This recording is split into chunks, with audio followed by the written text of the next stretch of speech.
First question है which of the following best describe the meaning of the idiom speak of the devil. Friends, speak of the devil का आपको यहाँ पर correct answer बताना है, इसका क्या मीनिंग निकल रहा है ईडियम। फर्स्ट है to tell a secret, second one to talk about someone who suddenly appears after being mentioned, C option है to encourage someone, D option to tell a lie. So friends, speak of devil का मतलब होता है कि जब हम किसी व्यक्ति के बारे में बात कर रहे हों और वो अचानक से आ जाता है, वहाँ पर हम स्पीक ऑफ डेविल की बात करते हैं। यानी कि said when the person you were just talking about he और शी अपियर्स। सो एग्जाम्पल जैसे हो सकता है we were just talking about Rahul and speak of the devil here he comes. हम राहुल की बात कर रहे थे और बात करते ही वो सामने आ गया। तो इसका जो आंसर होगा ऑप्शन बी जो है वो करेक्ट है, to talk about someone who suddenly appears after being mentioned. So ये सारे कॉम्पिटिटिव एग्जाम में बहुत ही इंपॉर्टेंट ईडियम्स है, आते ही हैं इस टाइप के ईडियम्स। सेकेंड क्वेश्चन लेते हैं, what does it mean to be on cloud nine. On cloud nine का मीनिंग क्या निकल रहा है इसमें से? तो फर्स्ट ऑप्शन है to be sad, second to be angry, third to be extremely happy और लास्ट ऑप्शन है D option to be tired. So friends देखिए, ऑन क्लाउड नाइन का मतलब होता है बेहद खुश होना या उत्साहित होना, एक्सट्रीमली हैप्पी। तो जैसे कि हम कहते हैं ना कि उसकी एग्ज़ाम ख़त्म हो गई और जब उसकी एग्ज़ाम ख़त्म हुई तो वो क्लाउड नाइन पर थी, मतलब she was on cloud nine after passing the exam. तो फ्रेंड्स यहाँ पर इसका जो करेक्ट आंसर है वो है option C, to be extremely happy. So ये करेक्ट ऑप्शन है।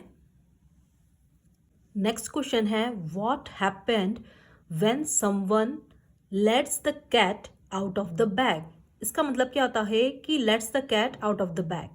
ऑप्शन ए है to hide a secret, option B to reveal a secret, option C they make a mistake, option D they fix a mistake. Friends, let's the cat out of the bag इसका मतलब होता है कोई राज की बात जो है वो हम गलती से खोल देते हैं, वहाँ पर हम idiom let's the cat out of the bag use करते हैं। मतलब टू रिवील अ सीक्रेट, किसी राज को खोल देना। जैसे कि हम एग्जांपल्स देख सकते हैं कि उसने गलती से पार्टी का राज खोल दिया, तो he lets the cat out of the bag about the surprise party. Surprise party का उसने गलती से राज खोल दिया। तो यहाँ पर ऑप्शन बी करेक्ट है, दे रिवील अ सीक्रेट। अब नेक्स्ट क्वेश्चन लेते हैं, when does something happen in the nick of time. In the nick of time कब होता है? अब देखिए, ऑप्शन ए है very early, option B very late, option C at the last possible moment, option D at the comfortable time. अब देखिए friends, in the nick of time का मतलब होता है बिल्कुल सही समय पर, किसी समय पर आप बिल्कुल सही समय पर पहुंचे, वहां पर हम कहते हैं in the nick of time, मतलब at the last possible moment. तो एग्जाम्पल जैसे हो सकता है कि हम एकदम सही समय पर स्टेशन पर पहुंचे, we reach the station in the nick of time. तो यहाँ पर आपका जो है ऑप्शन सी करेक्ट है, at the last possible moment. Question, what does it mean to hit the nail on the head. Hit the nail on the head का मतलब क्या होता है? Option A to make a mistake, option B to be exactly right, option C to be completely wrong, option D to cause confusion. अब देखिए friends, hit the nail on the head का मतलब होता है सही बात कहना या सही कारण बताना।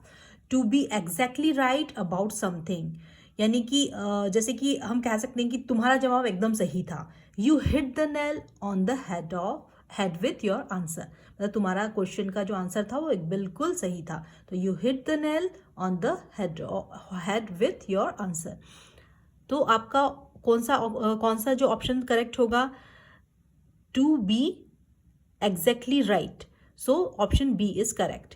नेक्स्ट क्वेश्चन लेते हैं, what does it mean to get cold feet. Option A to feel physically cold, option B to become hesitant और nervous, option C to be brave and confident, option D to be excited about something. So friends, gate cold feet का मतलब होता है डर जाना या घबरा जाना, टू बिकम नर्वस और हेजिटेंट अबाउट डूइंग समथिंग। जैसे कि हम कहते हैं ना, प्रेजेंटेशन से पहले उसे डर लगने लगा। He got cold feet before the presentation. तो फ्रेंड्स, इसमें आप बताइए कौन सा करेक्ट होगा।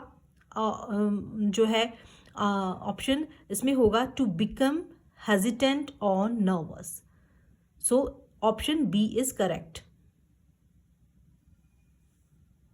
नेक्स्ट क्वेश्चन है, what does it mean to bite the bullet. Bite the bullet का मीनिंग क्या है? फर्स्ट ऑप्शन है to chew on something hard. Second option to avoid a difficult situation. Option C to face a difficult situation with courage. Option D to spit out something unpleasant. अब देखिए, जो bite the bullet का मतलब होता है किसी कठिन या अप्रिय स्थिति को साहस से सामना करना। टू फेस अ डिफिकल्ट और अनप्लेजेंट सिचुएशन विद करेज। जैसे कि हमने कहते हैं ना, उसने हिम्मत करके माफी मांगने का फैसला लिया। She decided to bite the bullet and apologise. मतलब she decided to bite the bullet and apologise, उसने हिम्मत करके माफी मांगने का फैसला किया। तो यहाँ पर कौन सा ऑप्शन सही है? Option C, to face a difficult situation with courage, ये ऑप्शन करेक्ट है। नेक्स्ट क्वेश्चन लेते हैं, what does it mean when something cost an arm and a leg. Cost an arm and a leg का मतलब क्या होगा यहाँ पर इस इडियम का मतलब? Option A, it is affordable. Option B, it is a bargain. Option C, it is very expensive. Option D, it is physically painful to buy. अब देखिए, cost and arm and leg का मतलब होता है बहुत कोई चीज़ का महंगा होना, टू बी वेरी एक्सपेंसिव। जैसे कि हम कहते हैं ना, ये कार बहुत महंगी है। This car cost an arm and a leg. मतलब आर्म एंड अ लेग मतलब मेरे हाथ और पैर के जैसे महंगी है, मतलब मेरे इस कीमत से मैंने चुकाई है। तो ऑप्शन सी है, it is very expensive. So friends, इसका करेक्ट आंसर है option C, it is very expensive. Next question है, what does the phrase a piece of cake means. A piece of cake phrase का मतलब क्या होता है? Option A, something difficult. Option B, something very easy. Option C, something sweet. Option D, something sticky. So friends, a piece of cake का मतलब होता है कि बहुत आसान काम होना, something very easy to do, कोई ऐसा काम जो बहुत ही आसानी से करने वाला हो। जैसे कि एग्जाम्पल हो सकते हैं, ये जो एग्जाम थी ना बहुत ही आसान थी। This exam is a piece of cake. तो यहाँ पर देखिए ऑप्शन बी करेक्ट है, समथिंग वेरी इजी। अब नेक्स्ट क्वेश्चन लेते हैं, what is the meaning of the phrase break a leg. Break a leg का मतलब क्या होता है friends? Have a good time. Option A, have a good time. Option B, good luck. Option C, be careful. Option D, go to the hospital. अब देखिए, break a leg का मतलब होता है किसी को हम शुभकामनाएं देते हैं। जब वो एग्जाम के लिए जा रहा है या कोई परफॉर्मेंस करने के लिए जा रहा है, वहाँ पर हम उसे शुभकामनाएं देते हैं। वहाँ पर हम कहते हैं ब्रेक अ लेग, जाओ तोड़ के आओ, फोड़ के आओ, इस कॉन्टेक्स्ट में। तो good luck often said to performer before a show. जैसे कि हम कहते हैं ना, तुम्हारा आज परफॉर्मेंस है, तुम्हारे परफॉर्मेंस के लिए शुभकामनाएं, विशेष। तो break a leg in your performance tonight. ठीक है, तो यहाँ पर देखिए option B, good luck, correct है ऑप्शन। सो आंसर है good luck, option B.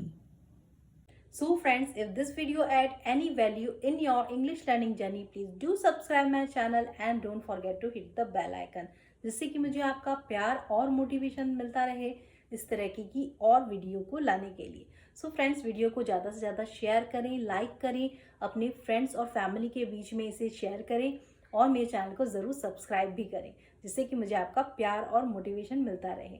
Thanks for watching my videos. Keep learning, keep watching, keep growing. Thanks again for watching my videos.